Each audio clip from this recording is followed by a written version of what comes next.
Sveiki! Džiaugiuosi ir vėl sveikindamasi su jumis Lietuvos kinologų draugijos mokymo centro pokalbių Svajonių šuo pažink veislės metu. Šie pokalbiai skirti gyvūnų mylėtojams, kurie nori labiau pažinti šunų veislės, išgirsti kinologijos entuziastų, patyrusių veisėjų nuomonę. Mes nuoširdžiai tikime, jog šie susitikimai padės jums išsirinkti savo svajonių augintinį, papildys jūsų žinias apie šunis. Na ir jei vis dar nematėte pokalbio apie jūs dominančią veislę, mes labai kviečiame apsilankyti draugijos svetainėse www.kinologija.lt bei mesiršunis.lt. Čia jūs rasite daugybę naudingos žinoti informacijos. Na, o šiandien mes išgirsime vienų iš 8 FC grupės atstovų lygiaplaukių retriverių pristatymą.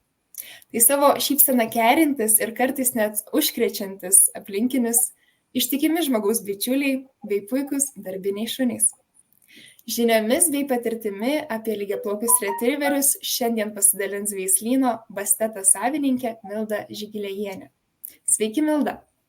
Sveiki visi mylėtojai šunų. Mes labai džiaugiamės, jog šiandien esate su mumis. Ir turbūt negaiždami laiko galime pradėti nuo šių šunų istorijos. Tai kaip mes žinome, retriverių yra ne viena veislė, tai kuogi yra ypatingi būtent šie ir kuo skiriasi jų istorija nuo kitų? Tai pirmiausia, tai taip, retriverių yra 6 veislės ir turbūt populiariausi ir visiems pažįstami pas mus yra labradoro retriveriai, auksaspalviai retriveriai, na ir manau, kad jau 3 vietą šauna lygiaplaukiai retriveriai. Dar yra Naujosios Škotijos retriveriai, garbanotieji retriveriai, Česapiko įlankos retriveriai, bet aišku, jie yra retesni, gal truputėlį specifiniai šunys labiau. O pirmosios 3 veislės labai universalios, labai draugiški, šeimos šunys ir turbūt vien todėl tapo numylėtiniais ir visur, kur auginamais ir ne po vieną dažnu atveju. Šiaip lygiaplaukiai retriveriai nelabai senai įrašytas jų standartas, tik tais 1890 berods metais jau įtrauktas kaip po standartas. Iki tol buvo tie retriveriai tiesiog bendrų pavadinimų labiau, kaip banguoto plauko retriveriai. Bet jau į veislės tą knygą įrašyta ne taip ir senai. Ir pradžioje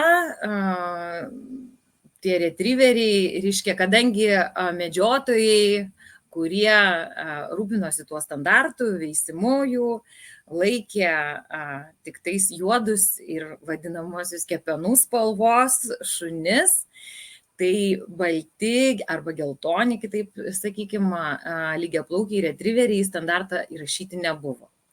Ir čia šitoj vietoje yra 2 stovyklos po šiai dienai. Ar vis dėlto tai yra genas iš tų lygiaplaukių retriverių, ar čia genas iš auksaspalvių retriverių, kurio buvo įlieta bandant išsaugoti veislę karo metais. Žodžiu, aš tai nesu genetikė ir man tai yra per sunku atstovauti kažkokią tai vieną konkrečią stovyklą.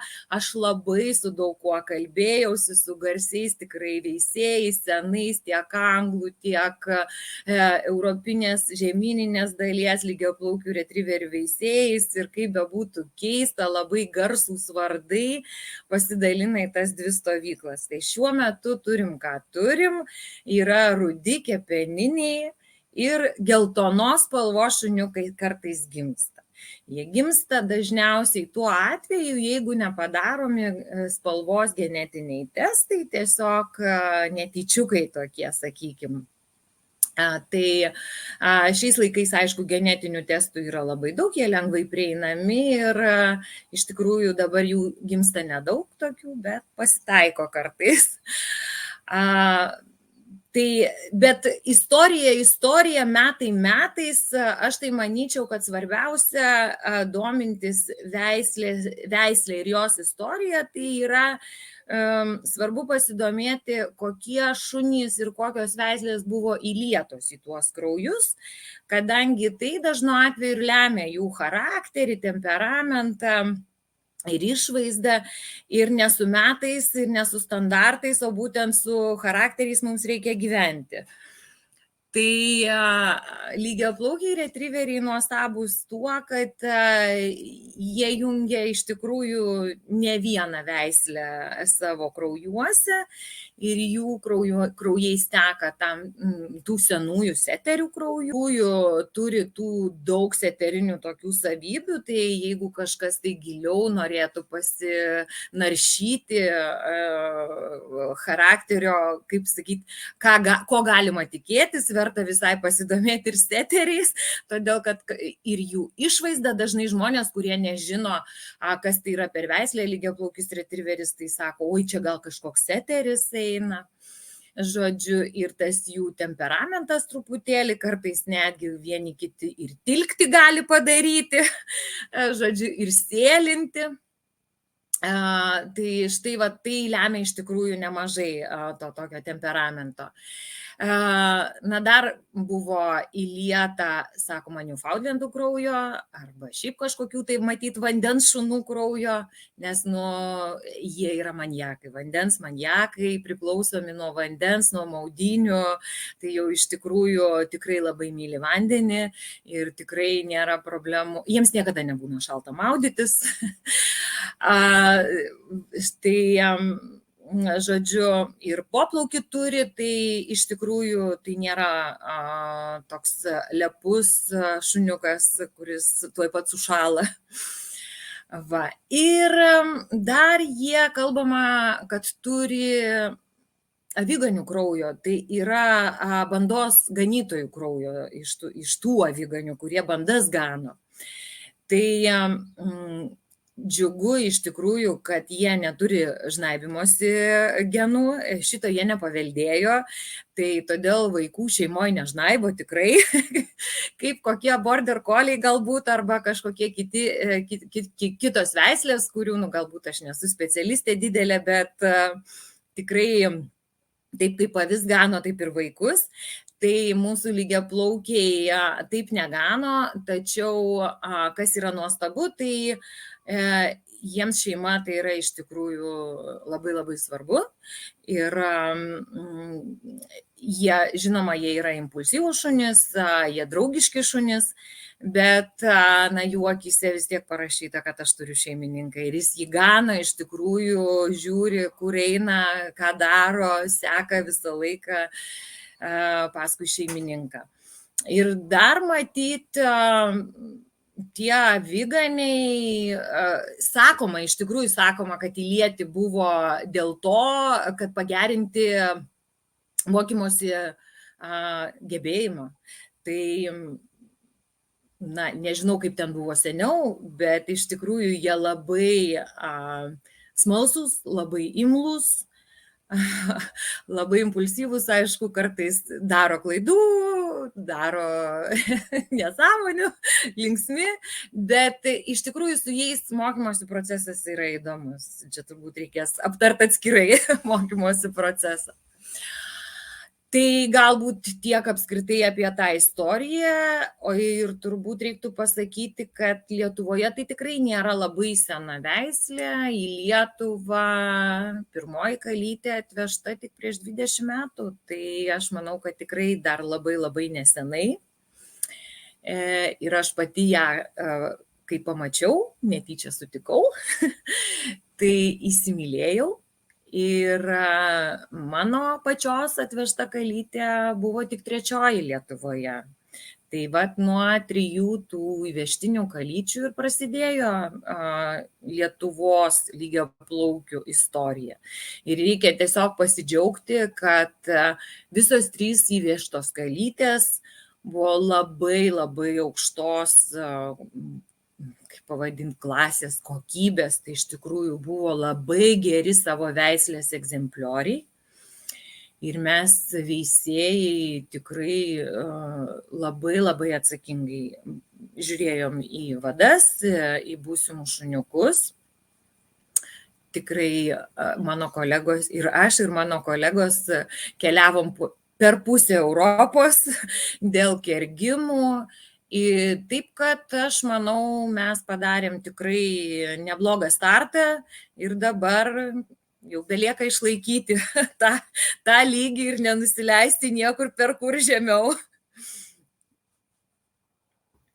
O šiaip kodėl manot, šie retrieveriai įsitvirtino Lietuvoje ir kodėl jums būtent patiko lygiaplaukis retrieveris, kuo jūs sužavėjo? Tuo metu, kai aš susipažinau su lygiaplaukiu retrieveriu, aš gyvenau su auksaspalviais retrieveriais. Tai mano kelias į auksaspalvius retrieverius tuo metu buvo visiška klasika, o pamačiau labai fainas, labai mielas, draugiškas šunelis, draugiškas su vaikais, tai buvo saugus variantas šeimoje, mano šeimoje tuo metu buvo mažų vaikų, man reikėjo saugaus šuns, kuris, taip sakant, nebūtų pavojingas nei mano vaikams, nei visuomeniai, jeigu kartais kažkur kažko nesužiūrėčiau, neprižiūrėčiau, ar žinot, visokių situacijų gyvenime nutinka. Bet kai susipažinau su lygiaplaukiais retrieveriais, tai jų žaismingumas, jų noras šėlti, jų kūrybiškumas mane tiesiog pakerėjo. Ir kai aš pamačiau, kaip jie žaidžia, kaip jie kontaktuoja su vaikais, kaip jie kūrybiškai ieško kelių, ką veikti, prisijungia bet kokiai veiklai. Nešioji malkas gerai ir aš. Stumi karutį, taip aš jame sėdėsiu. Žodžiu, bet kokią veiklą bedarytum, jisai bando, reiškia, prisijungti, rasti vietą toje veikloje. Tai aš manau, kad ir buvo tas pagrindinis dalykas, kuris mane tiesiog pakerėjo. Ir aš manau, kad iš tikrųjų daugelį atvejų ir nukonkuravo galbūt tas, kad aukselis, kaip aš juos dabar vadinu, jis labai fainas šuo, labai draugiškas, labai mielas ir viskas su juo labai gerai, bet smagumo, turbūt linksmumo, pašėlimo, tokio nesąmonių darimo, kūrybiškumo, tokio, kaip sako, stogą nunešė. Tai su lygiaplaukiais tu gali tą patirti. Žinoma, su jais taip pat netrūksta iššūkių, nes kur prasideda jų kūryba, tai, žinot, ne visada sutinki su jais ir tai, ką jie daro, ne visada gali galbūt patikti tau, bet jis paprastai tai daro taip elegantiškai arba taip subtiliai, kad belieka kartais tiesiog nusijuokti į tas išdaigas kažkokias, nes tu matai, kaip dega šuns akis, tu matai, kad jisai jis gal net nelabai supranta, kad daro bardaką, nes jisgi žaidžia, jisgi su tavim, jisgi bendrauja su tavim. Tai, žodžiu, tai iš tikrųjų labai linksmi šunys, labai nori ką nors veikti ir, tikrai pasivaikščiojimų metu, tai nėra, jie ne visiškai netinka žmonėm, kurie nori eiti pasivaikščioti, skrolindami telefoną ir nieko nedarydami, nes su lygiaplaukiu reikia kažką veikti. Ir iš tikrųjų, jeigu tu jauti tą smagumą, kad tau yra smagu kažką veikti, tai jisai atpirks iš tikrųjų tą indėlį. O štai paminėjot, kad lygiaplaukiams patinka veikti kartu su šeimininkais. Tai gal pristatytumėt tas veiklas, kurios joms ir jums labiausiai patinka? Pirmiausia, tai aišku, pristatysiu mano, kaip čia pasakyti, azartą, mano manija ir apskritai tai, kam buvo ir išveisti šitie retrieveriai, tai yra jų retrieverių lauko bandymai ir darbiniai retrieverių testai. Tai yra visiškai sportas pritaikytas būtent retrieveriams, tai yra retrieverių sportas.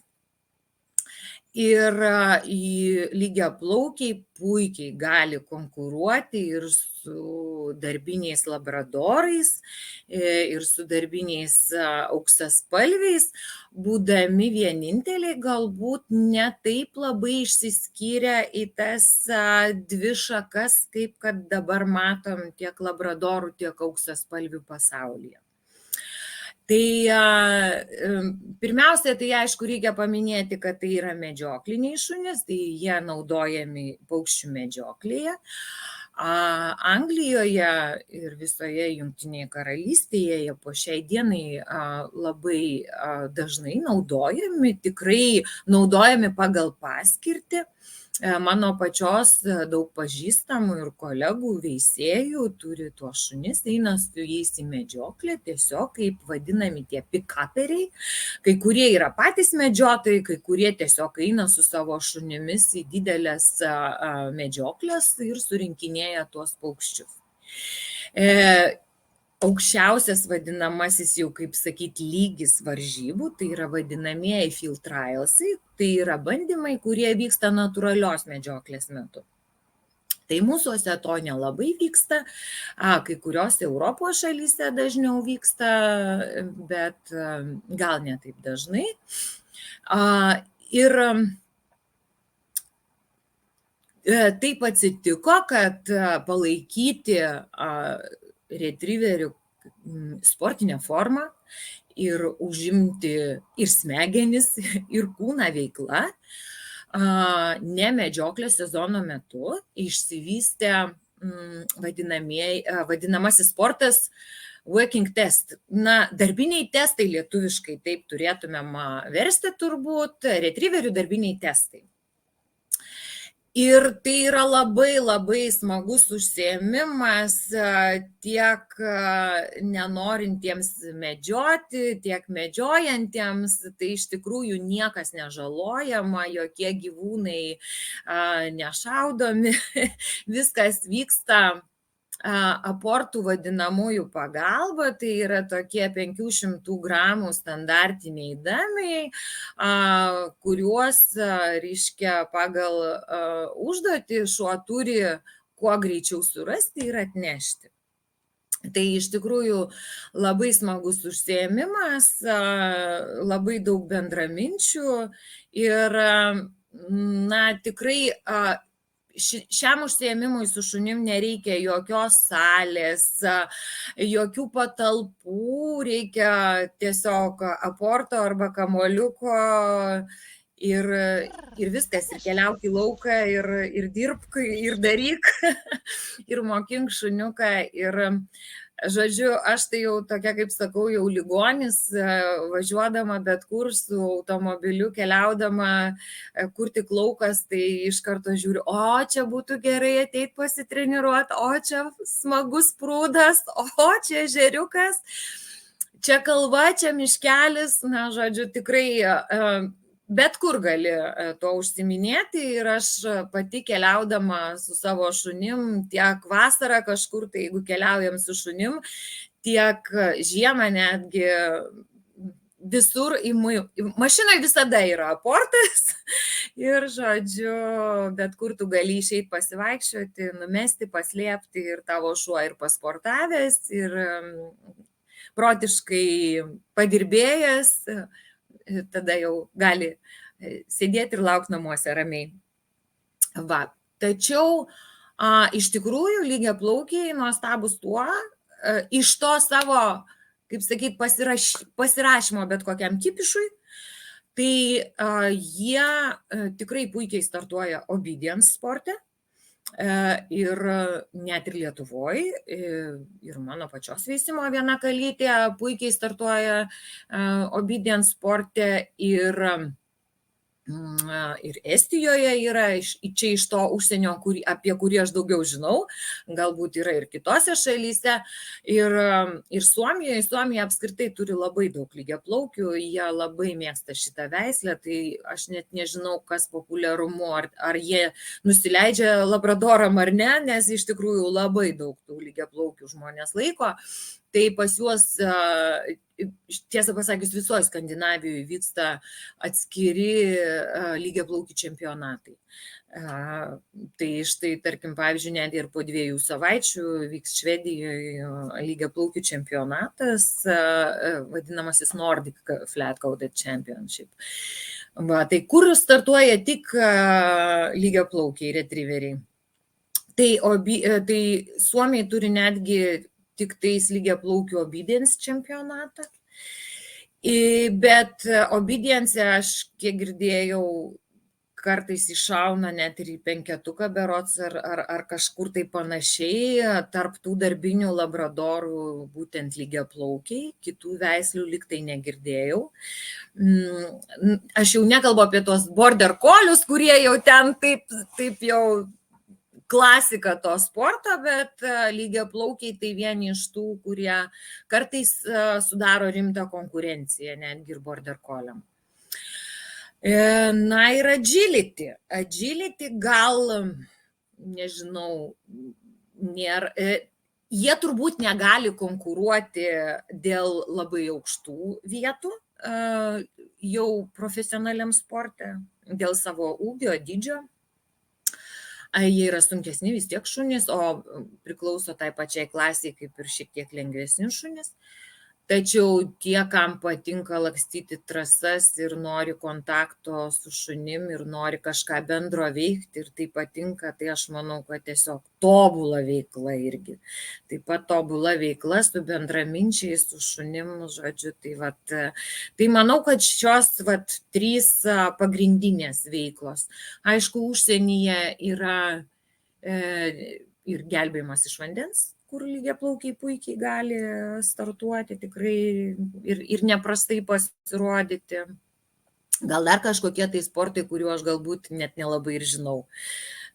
Šuoliai į vandenį, lyg tai irgi toks yra pagal nuostatus, bet kadangi mes neturim viso šito Lietuvoje, tai nelabai galiu pakomentuoti. O minėjot vis tiek, kad tai yra aktyvūs šunys, kad jie daug kur juda, medžioja, plaukia. Ar dažnai pasitaiko kokių nors traumų šio sporto ar šiaip kasdienybės metu? Aš sakyčiau, kad tikrai ne. Nedaugiau negu kad šiaip lakstant po mišką, kai šuo gali netyčia persipjauti koją ar kažką tai. Nes iš tikrųjų darbiniai testai laukuose, miškuose, prie vandens, kur iš esmės yra saugu, visada prieš sportuojant tu pasižiūri tą aplinką. Ir tai nėra kažkoks labai trauminis sportas, ta prasme, kad taip yra šuoliai, galbūt kartais reikia peršokti kažkokią tai kliūtį, tvorą, griovį, tačiau tai yra visiškai retrieverio kūnui atitinkančios kliūtis ir jeigu tu eini į tą sportą po truputį nuo mažens, tavo šuniukas turi raumenų, jeigu tu startuoji šiek tiek bet kokiu atveju apšilęs, tai traumų tokių tiesiog, kad, kaip ten išnyrimas, kažkoks lūžis ar dar kažkas faktiškai tikrai labai nedaug. Sakau, karts nuo karto pasitaiko, kad kartais kažkur prasipjauna pėdutę ar kažką tai, bet jau čia turbūt niekas neapsaugotas. Tai tikrai kažkokių tai tokių traumų, tai nėra krištoliniai šunys, kur šoko ir sulūžo, kaip sakant. Tai iš tikrųjų puikiai gali užšokti nuo stalo, ant stalo. Žinoma, kad to nereiktų daryti su jaunu šunim, kuomet dar nesusiformavęs raumenynas, skeletas, tačiau kai tie šunys jau yra susiformavę, tai tikrai mes gyvenam be traumų. O jei šiaip kalbėsim apie sveikatą, kokios dažniausiai pasitaiko ligos ar negalavimai? Aš tikrai labai džiaugiuosi, kad tai yra pakankamai sveiki šunys. Ir iš tikrųjų pas juos nėra kažkokių specifinių ligų, yra tik galbūt ligos, kurios gali bet kokioj veisliai būti arba bet kokiam šuniui tiesiog būti. Tai galbūt alergija maistui gali būti kažkokia, tai galbūt jautresni individai pasitaikyti, bet vėlgi labai dažnai nurašom tas alergijas maistui, o tiesiog galbūt reikia susiderinti tą mitybą ir viskas bus gerai. Galbūt kartais, jeigu pagal veislės standartą šiek tiek atvipia, kaip sakyti, akys laisvos, kaip čia pavadinti, net nežinau, tiesiog nėra gerai prigludę akių vokai, tai truputėlį gali būti tai, kad labiau ašaroti ir rausti akys, reikia dažniau paplauti, todėl kad laksto po laukus, po pievas, prisirenka dulkių, kadangi, faktiškai todėl standartas yra prašo, kad, reiškia, turi būti gerai vokai prigludę tiem šunim. Net jeigu tai yra sveikas šuo, tai tiesą pasakius, net nardymas jam nesusargdina ausų, puikiai nardo ir vargo nemato. Žodžiu, aš tikrai nenoriu pritempinėti kažkokių tai ligų, rasti tų ligų. Tos pačios displazijos pas juos tikrai labai retai pasitaiko. Galbūt mūsų šių dienų siaubas vėžys, bet, vėžys turbūt absoliučiai visose veislėse yra. Ir turbūt reiktų kalbėti jau apie tai, kad kaip mes juos maitinam, kokioje aplinkoje jie gyvena, galbūt irgi lygiai taip pačiai, kaip mes žmonės patiria stresą ir panašiai. Žodžiu, šiaip tai yra medžioklinė, stipri, sveika veislė ir neturėtumėm mes galvoti apie juos kaip apie ligoniukus. Tikrai kažkaip būna individai, taip, kartais pasitaiko kažkokių tai, bet kad jau labai tokio specifinio, tai tikrai nėra. O va štai jau trumpai apibūdinote, kaip turėtų atrodyti lygiaplaukių retriverių akys, tą išraišką. O jeigu reikėtų apibūdinti viso retriverio išvaizdą, koks tai yra šuo? Oi, ir sunku šia klausimas pasitaikė.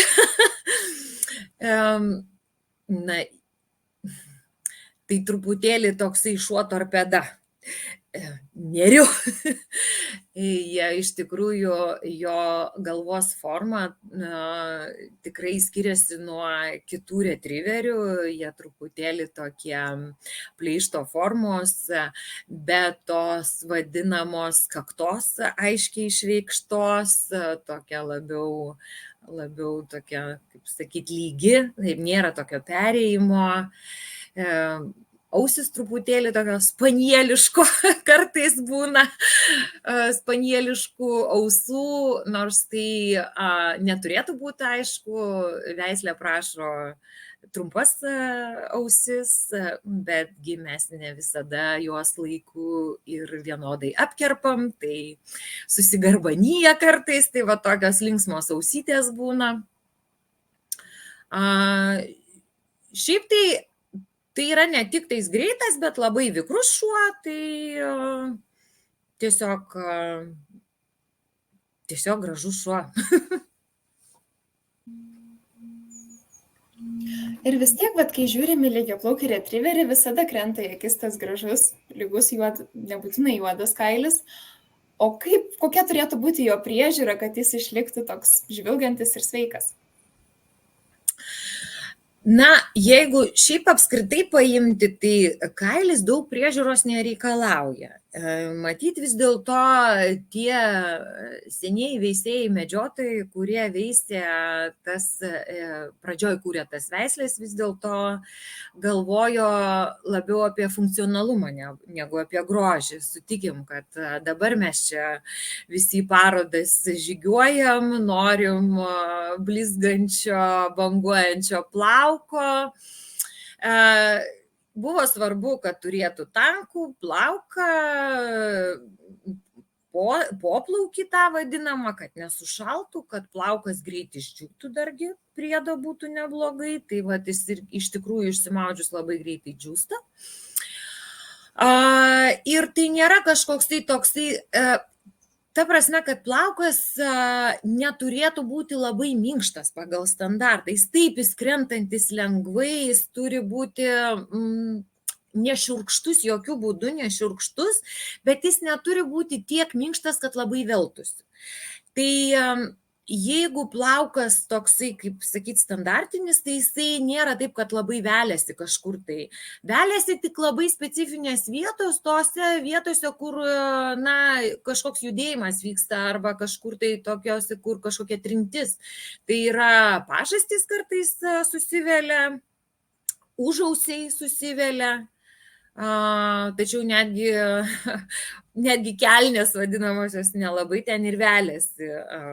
Tai kas liečia tą plauko šukavimą, tai tikrai ne ta veislė, kurią reiktų būtinai kasdien šukuoti ir galvoti, ojojoj, ką čia reikia daryti, ir jiems nereikia rengti ir ant ausų mauti kažko tai einant į lauką. Jie taip kaip gimė, taip ir eina. Vienintelis dalykas, kad žinoma, ir dėl estetikos, ir dėl sveikatos netgi reiktų iššukuoti iš seną poplaukį, kadangi, tarkim, vasarą, ypač kai daug maudosi, jeigu nėra iššukuotas poplaukis, tai gali būti taip, kad ir pašus kažkur, tai ir žodžiu, tai būtų gerai jau susitvarkyti. Vėlgi, tas, kas eina į parodas, tai priverstas taikytis prie madų ir kirpti, sakykime, Anglijoje jie kerpami net į parodas, einant gerokai mažiau negu mūsuose, taip jau priimta akiai. Tie, kas neina į parodas, tai kai kam apskritai labai patinka tos ilgos garbanotos ausis ir netgi kartais einant į kirpyklą atveda į kirpyklą šunį ir sako, bet jau mano ausų tai nelieskit.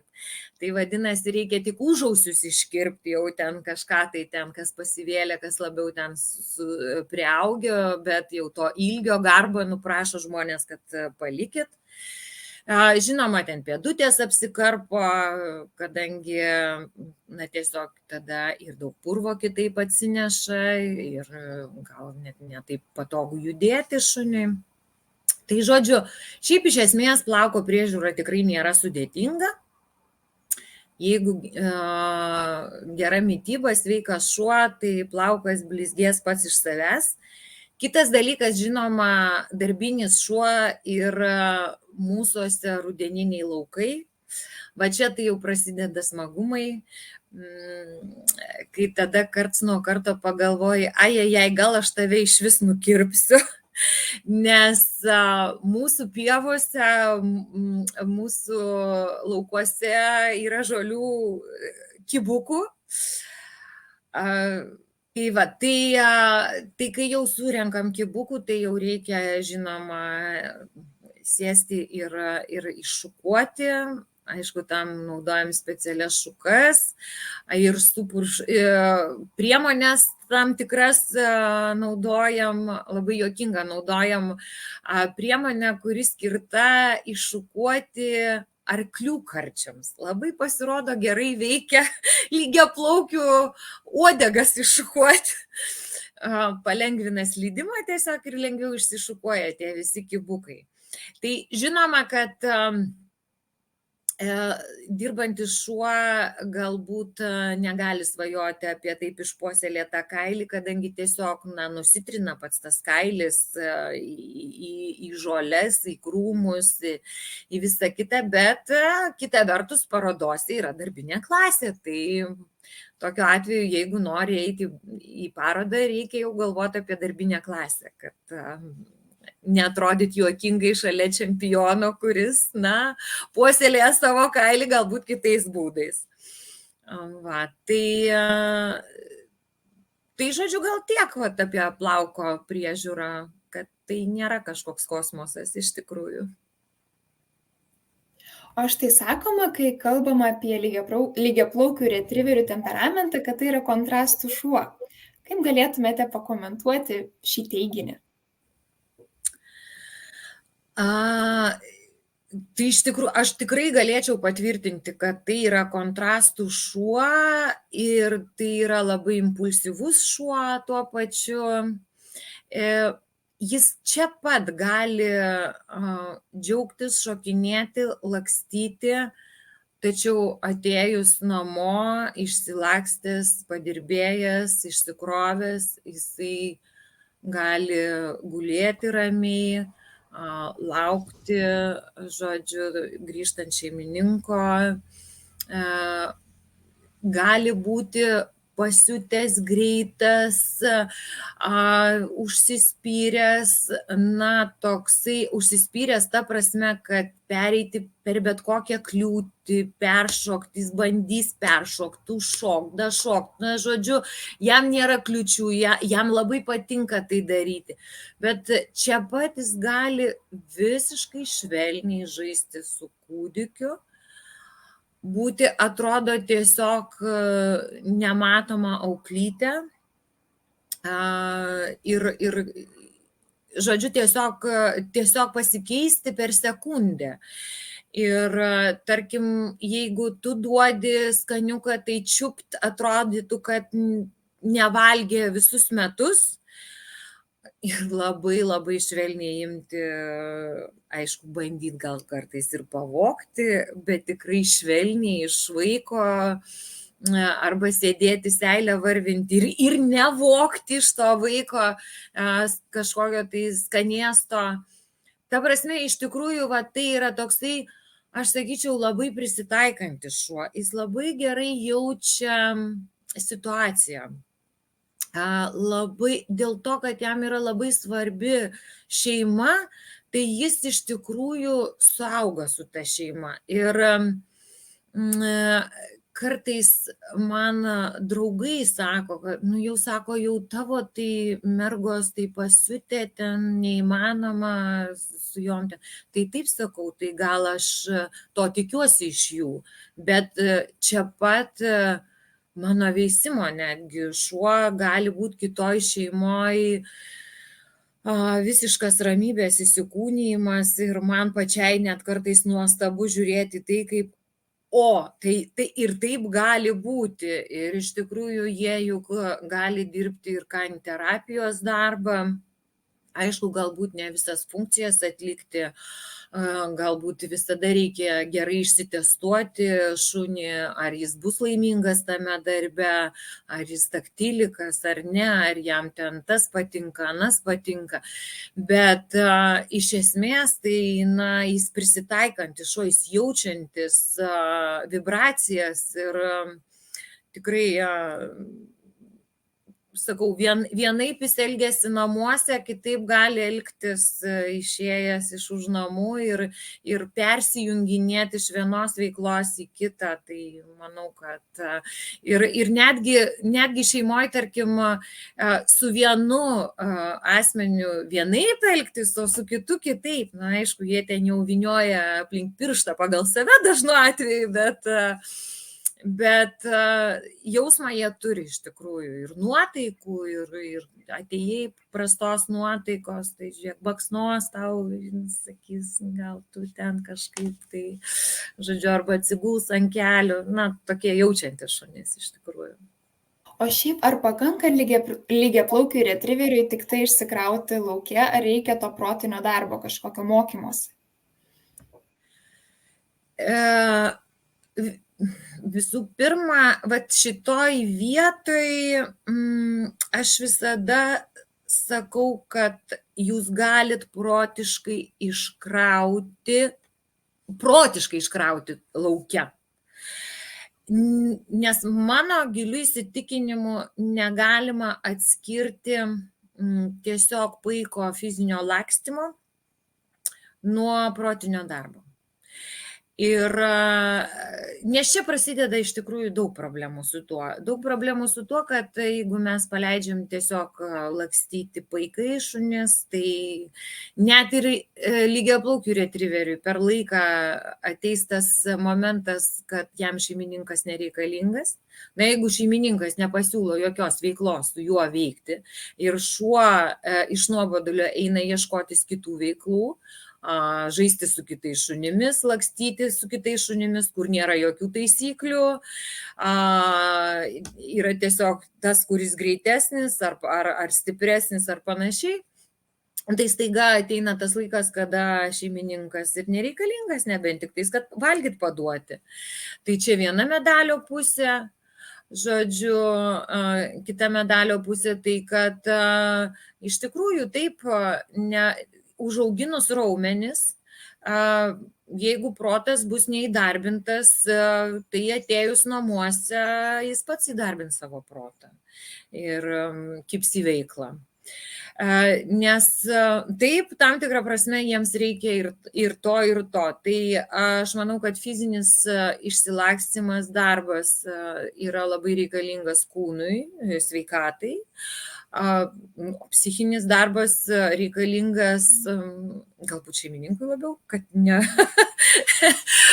kad šuniui, taip sakant, nesinorėtų dirbti paskui namuose.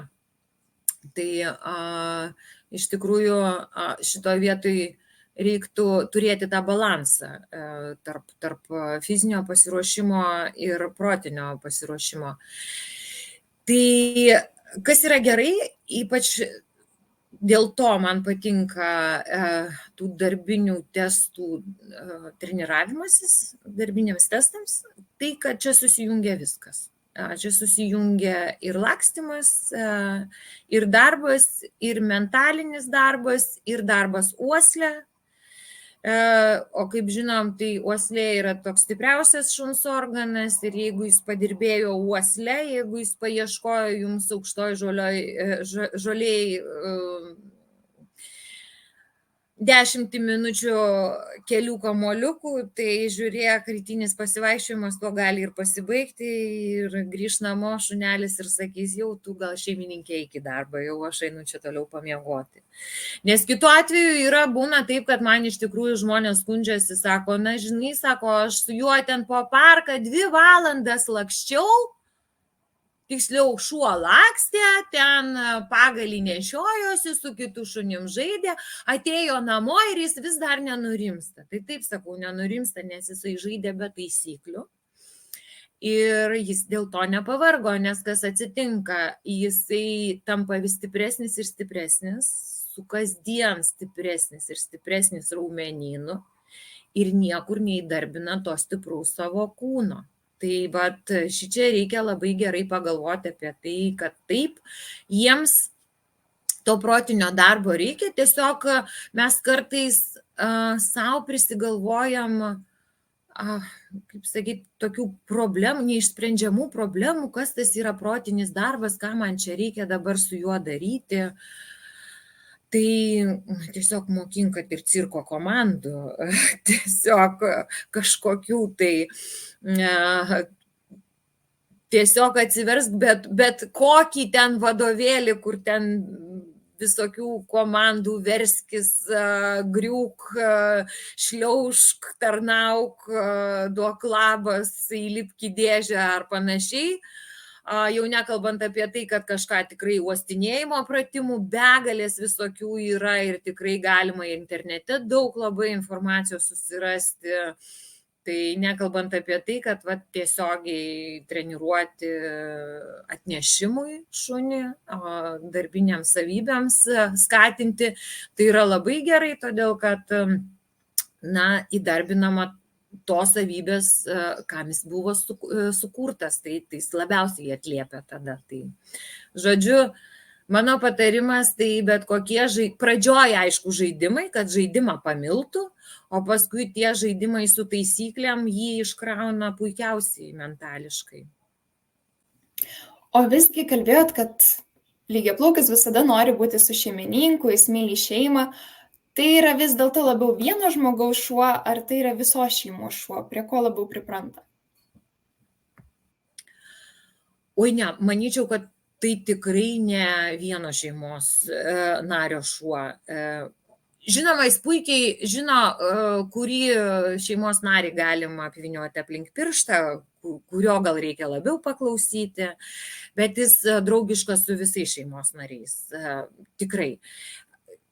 Aišku, jis gali būti, jeigu žmogus vienas gyvena, lygiaplaukis neims dėl to labai blogai jaustis. Aš tikrai turiu puikių pavyzdžių, kur gyvena tiesiog su savo šeimininku, kaip sakyti, dviese šeimoje.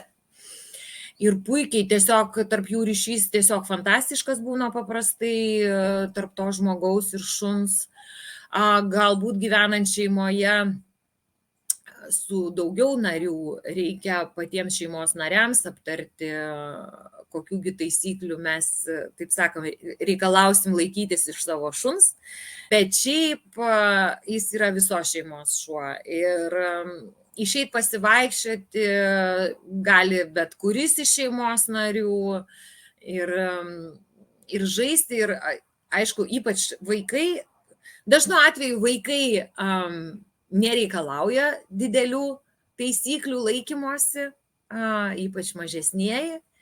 Tai, žodžiu, ten jau būna, taip sakant, kuris kurį junkiasi, čiunkiasi ir tikrai nuostabiai visi draugauja. Tikrai visi nuostabiai draugauja. Aš dar norėčiau patikslinti, kad lygiaplaukis draugiškas ir su visais kitais žmonėmis. Iš tikrųjų, tai nėra taip, kad jis neprieis prie kito šuns. Tai yra prie kito žmogaus, atsiprašau.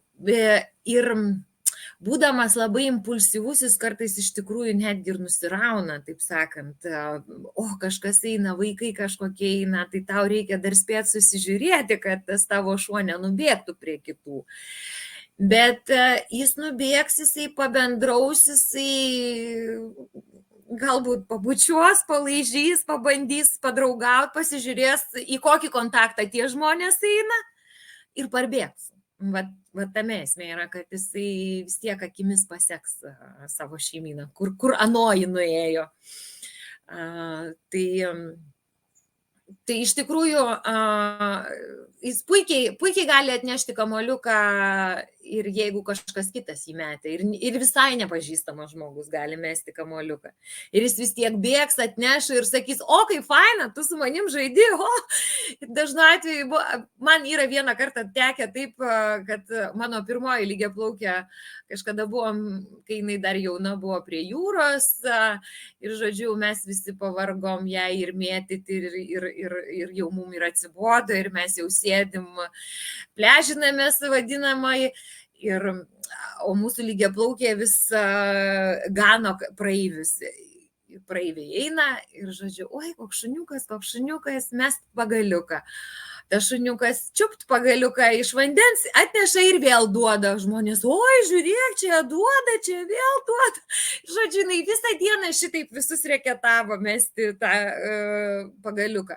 Bet tik mes pakilom eiti namo, viskas iš karto bėgti kartu su mumis. Žodžiu, vis tiek tas yra toksai, kad labai šeiminiškas šuo, tikrai labai šeiminiškas šuo. O jeigu reikėtų apibūdinti tą tobulą šeimininką lygiaplaukiui ar atvirkščiai šeimininką, kuris galbūt netinka šios veislės šuniui, tai koks tai būtų žmogus? Pirmiausia, tai turbūt galima būtų pasakyti, kad netinka žmogus kuris yra niurzga, nepatenkintas gyvenimu, nenorintis nieko daryti su šuneliu, kuris tikisi, kad jo šunelis gulės ant sofkutės ir jam netrukdys. Tai pirmiausia, tai toks žmogus tikrai netinka lygiaplaukiui, nes lygiaplaukis gali ir nulaižyti jūs, ir pabučiuoti, ir kavos puodelį išversti niuktelėjus, žodžiu, ir nusigvelbti kepsniuką gal kokį, ir šiaip gal kažką tai pajaukti. Tai lygiaplaukiui tinka labiausiai toks su humoro jausmu, sakyčiau, žmogus, kuris gali pažiūrėti gyvenimą per humoro prizmę ir kai jie abu gali užsidėti rožinius akinius ir jiem pasaulis abiems labai labai smagus ir fainas ir gražus. O dar esu girdėjus, kad įsigijus lygiaplaukį tenka visus daiktus pakelti aukščiau. Ar tai yra tiesa?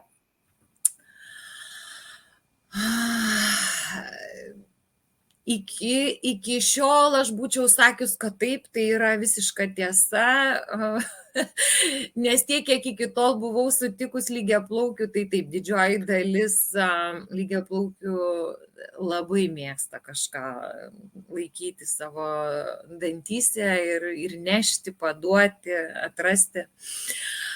Tačiau pasirodo, yra ir tokių šuniukų, kurie puikiai atskiria savo žaislus nuo šeimininko batų. Ir taip, kad aš dabar jau nesu tokia kategoriška. Bet vien iš tos pusės, kad gal geriau, kol lygiaplaukis mažas, nerizikuoti, kad nebūtų pykčių, beprasmiškų nusivylimų, kad kažką nutempė, suvalgė, sugraužė, sugadino.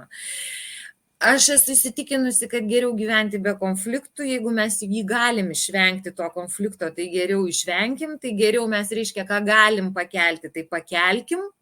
Tai tada tikrai bus saugus ir daiktas, ir saugus pirmiausia bus mūsų šuo. Nes va čia dažnu atveju mes nepagalvojame, mes saugom savo daiktus, o tai, kad kažką tai šuniukas sugrauš, prisiris ir jis pats taps nesaugus, tai mes kartais ne iš karto pagalvojam. Tai va, tai kad lygiaplaukis neprisigraužtų ko nors, kažkokių nesąmonių neprirytų, tai geriau pasikelkim. Ir kai grįšim namo po darbų, tai tada atidarius duris ne už galvos susiimsim, o imsim ir mylėsim tą savo šunį ir draugausim, o ne pyksimės. Tai vien iš tos pozicijos žiūrint, verčiau taip, sukelkim viską. Na ir pabaigai, ką norėtumėte palinkėti visiems esamiems ir būsimiems lygiaplaukių retriverių šeimininkams?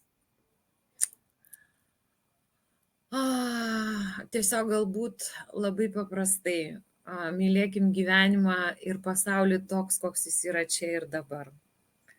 Ir mylėkim tuos, kurie yra šalia mūsų. Tai reiškia ne tik žmonės, bet tą savo šuniuką, tokį, koks jis yra.